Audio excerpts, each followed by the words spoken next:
పెహల్గావ్ దాడి తర్వాత భారత పాకిస్తాన్ మధ్య ఉద్రిక్తతలు ఏర్పడ్డాయి. అయితే ప్రతీకారం తీర్చుకునేందుకు భారతదేశం పాకిస్తాన్పై ఖచ్చితంగా దాడి చేస్తుందని పాకిస్తాన్కి అర్థమైపోయిందండి. పాకిస్తాన్కి చెందినటువంటి నాయకులు కొంతమంది ఇవాళ భారతదేశం పైన అవాకులు చవాకులు పేలుతూ ఉన్నారు. ముఖ్యంగా ఇక న్యూక్లియర్ వెపన్స్ పైన చాలామంది మాట్లాడుతున్నారు.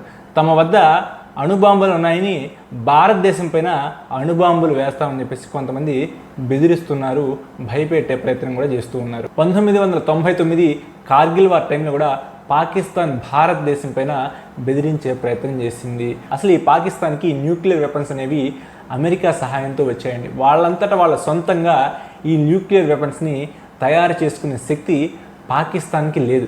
భారతదేశం మాత్రం స్వంతంగా న్యూక్లియర్ వెపన్స్ని తయారు చేసుకుంది. అబ్దుల్ కలాం గారు ఈ న్యూక్లియర్ వెపన్స్ తయారు చేయడంలో చాలా కీలక పాత్ర పోషించారు. అయితే ఇక్కడ ఒక సంఘటన, కార్గిల్ వార్ టైంలో కూడా ఒక సంఘటన జరిగింది. అమెరికన్ ప్రెసిడెంట్ ఆఫీస్ నుంచి ఇక భారత ప్రధానమంత్రి ఆఫీస్కి ఒక ఫోన్ కాల్ వచ్చిందండి. ఈ ఫోన్ కాల్లో అక్కడ American president bill Clinton secretary మాట్లాడుతూ ఉన్నాను. ఏమంటున్నాడంటే అతను, నేను వైట్ హౌస్ నుంచి మాట్లాడుతున్నాను, ప్రెసిడెంట్ క్లింటన్ గారు వాజ్పేయి గారితో మాట్లాడతారు అని చెప్పేసి యొక్క ఫోను వాజ్పేయి గారి దగ్గరికి వెళ్ళి అవతల పక్కన బిల్ క్లింటన్ గారు మాట్లాడుతున్నారు. పాకిస్తాన్ వద్ద అణుబాంబులు ఉన్నాయి, ఆ అణుబాంబులతోటి ముషారఫ్ పాకిస్తాన్ ప్రెసిడెంటు మీ పైన దాడి చేయడానికి సిద్ధంగా ఉన్నాడు, మీరు దయచేసి వెనక్కి వెళ్ళిపోండి, యుద్ధం చేయవద్దు పాకిస్తాన్ తోటి అని చెప్పేసి బిల్ క్లింటను భారత ప్రధానమంత్రి వాజ్పేయితో చెప్తున్నానండి ఈ ఫోన్ కాల్లో. కానీ వాజ్పేయి గారు ఏం చెప్పారో ఊహించుకోండి. వాజ్పేయి గారు భారతదేశం యొక్క ముద్దు బిడ్డ. సర్దార్ వల్లభాయ్ పటేల్ తర్వాత భారతదేశంలో ఎంతో ప్రాధాన్యటువంటి వ్యక్తి ఎవరైనా ఉన్నానంటే అది వాజ్పేయి గారేనండి.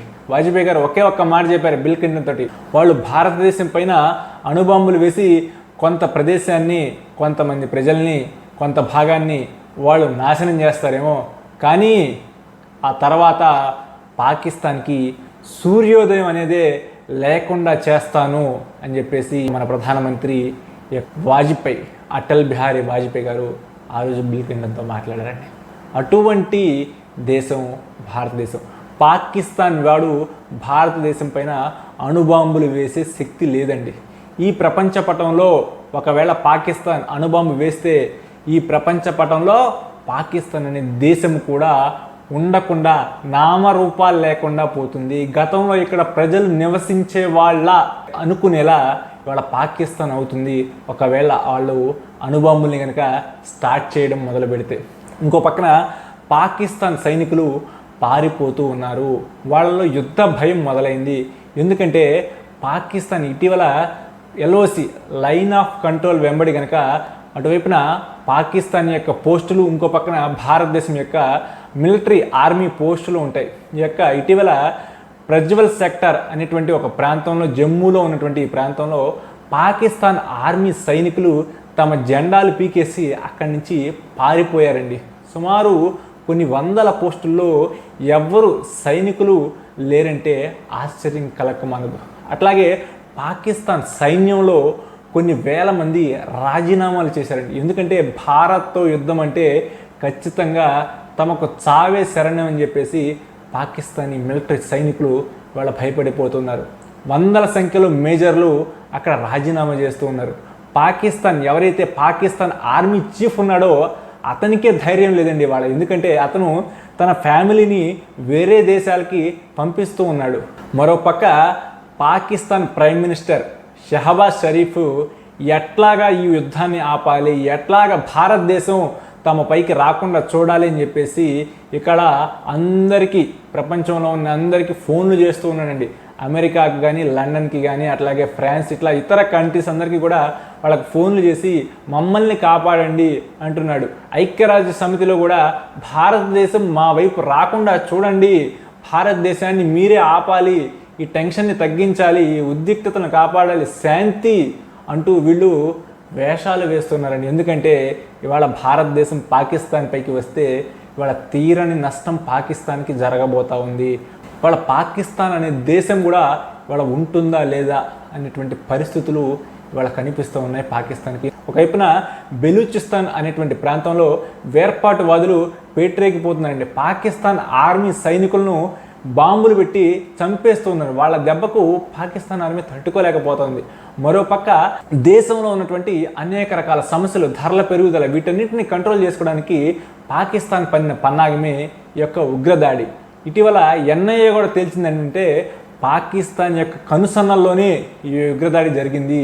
పాకిస్తాన్ ఆర్మీకి, పాకిస్తాన్ హైయర్ అఫీషియల్స్కి అందరికీ తెలుసు ఈ యొక్క ఉగ్రదాడి చేస్తున్నారు, ఎప్పుడు చేస్తున్నారో, ఎలా చేస్తున్నారు, ఈ ప్లాన్ కూడా అందరికీ తెలుసు అని చెప్పేసి ఎన్ఐఏ నిగ్గు తేల్చిందండి. పాకిస్తాన్ ఉగ్రవాదాన్ని పెంచి పోషిస్తుంది ఇన్నాళ్ళు కూడా. సో భారతదేశం, భారతీయ సైనికులు తమ సత్తా ఏంటో చూపించడానికి ఒక అవకాశం వచ్చిందండి. భారతదేశం వద్ద ఉన్న ఇవాళ S-400, ఈ S-400 పేరు చెప్తే పాకిస్తాన్ వెన్నులో వణుకు పుడుతుందండి. ఎందుకంటే పాకిస్తాన్లో ఉన్నటువంటి అన్ని ప్రధాన నగరాల్లో కూడా ఈ S-400 మిసైల్ సిస్టమ్ అనేది కంట్రోల్ చేస్తుంది. మనం రష్యా నుంచి తెచ్చుకున్నాం ఈ S-400ని. ఈ మిసైల్ సిస్టంలో ఒకేసారి 36 యుద్ధ విమానాలను ఇది తిప్పి కొట్టగలదు. అట్లాగే సుమారు 70 నుంచి 80 యుద్ధ విమానాలను పంపించగలదు. అత్యంత శక్తివంతమైనది ఈ S-400. దీనికి పాకిస్తాన్ కాదు, చైనా కూడా ఈ యొక్క S-400కి భయపడాల్సింది. అట్లాగే బ్రహ్మాస్, ఆకాష్, పినాక ఇట్లాంటి అత్యధికమైన మిసైల్స్ ఉన్నాయి. అట్లాగే రాఫెల్, ఫ్రాన్స్ నుంచి కొనుక్కున్న మనం యుద్ధ విమానాలు చూస్తుంటేనే పాకిస్తాన్ యొక్క సగం ఓటమి ఆల్రెడీ ఖరారైపోయింది. వాళ్ళు ఒప్పేసుకున్నారు, వాళ్ళు పారిపోతున్నారు. అందుకే ఇవాళ ఆ విధంగా పాకిస్తాన్ యొక్క దేశం మాట్లాడుతూ ఉంది. తొందరలోనే ఈ యొక్క యుద్ధం మొదలవుతుంది. పాకిస్తాన్ యొక్క ఓటమిని చూసే రోజులు మరికొద్ది గంటల్లోనే ఉన్నాయి.